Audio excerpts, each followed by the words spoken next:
अच्छा, अब ये तो बहुत ही मज़ेदार सवाल है। हमें इन खानों को पुर करके एक ऐसी इक्वेशन बनानी है जिसका कोई हल ही ना हो। और हल ना होने का मतलब ये है कि इस इक्वेशन में चाहे एक्स की हम कोई भी कदर क्यों ना डालें, फिर भी इस इक्वेशन के दोनों हिस्से एक दूसरे के बराबर नहीं होने चाहिए। मतलब पहली दफ़ा सवाल में हमें एक अजीब सी गलत सी इक्वेशन बनानी होगी जिसका कोई हल ही ना हो। तो चले काम शुरू करते हैं। हमारे पास इस खाने के लिए दो इम्कानात हैं और यहाँ पे कौन सी मुस्तकिल कदर रखी जाए उसके लिए भी हमारे पास दो इम्कानात मौजूद हैं।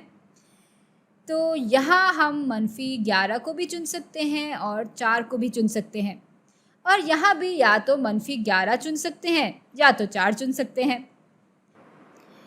अच्छा, अब अगर हम जो इस हिस्से में हैं उसी को चुन लेंगे तो फिर तो इस इक्वेशन के दोनों हिस्से हर सूरत में एक दूसरे के बराबर हो जाएंगे, और ये हम बिल्कुल भी नहीं चाहते।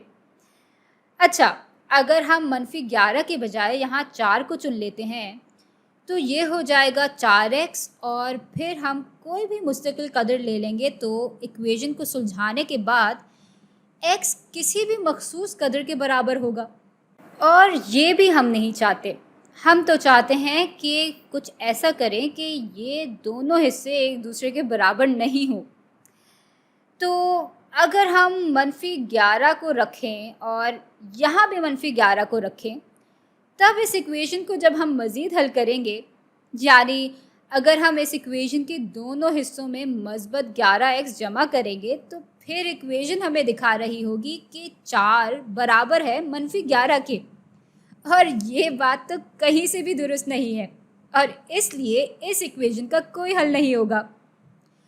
या इस बारे में हम यूँ भी सोच सकते हैं कि भले x की कोई भी कदर हो, यहाँ भी -11x मौजूद है और यहाँ भी -11x मौजूद है, और अगर हम यहाँ -11x में 4 जमा कर रहे हैं जबकि यहाँ हम -11x से 11 माइनस कर रहे हैं, तो आखिर ये दोनों चीज़ें एक दूसरे के बराबर कैसे हो सकती हैं?